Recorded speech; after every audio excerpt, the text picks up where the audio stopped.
what I see is that fear absolutely shut me down from feeling.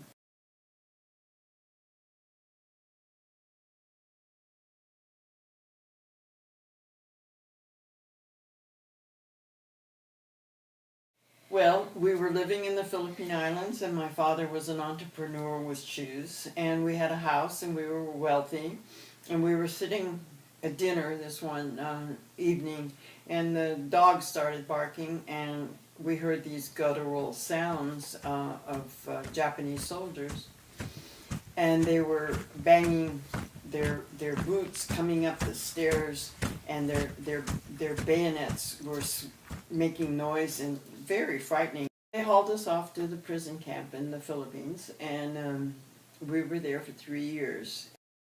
It wasn't too bad. They had a vegetable garden, but in the end they had no food. Everybody was starving. My first few memories as a child, I've recovered. I remember hearing the aircraft coming, and the way the sound was, I think I knew that it was very close. But I was in this building, and I was still very young, and all of a sudden I heard my mother calling me, and she ran into the building, and she grabbed me and threw me across the room, and as she did that, this anti-aircraft shell came right through the wall and out the other side, right where I was standing. That really scared me, all the way to the bottom of my feet, I'll tell you. That was very, very close. We had some other friends that were hiding in their house up in the attic, and everybody said, "Now be quiet, because they're downstairs and they won't come up here." Well, the old lady, the grandmother, was terrified, and she made a sound where they heard her. So they took the whole family from the upstairs in the attic, and they took them out right to the ocean line. There was a walk where you walk out into the bay there. They got their bayonets, and they cut little holes in all the people all over their body, just slices where they were bleeding, and they threw them in the bay so the sharks would kill them. It was insanity, you know. I mean, and everybody was so terrified of that. I don't think they ever overcame that. I know I haven't.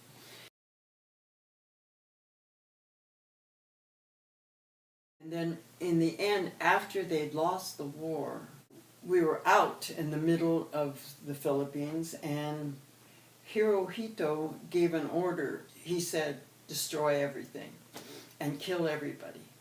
Go house to house." Well, I saw all that, and we sat in air raid shelters with our fingers in so we wouldn't blow out our eardrums, and bombs going off everywhere. It got worse and worse. They stabbed pregnant women in the stomach. One woman was dying and was holding out her baby as I passed. I remember seeing that, and I realized as I grew and I grew spiritually that I was living my whole life as a war zone. It seemed like it never stopped. It's hard to be whole after something like that.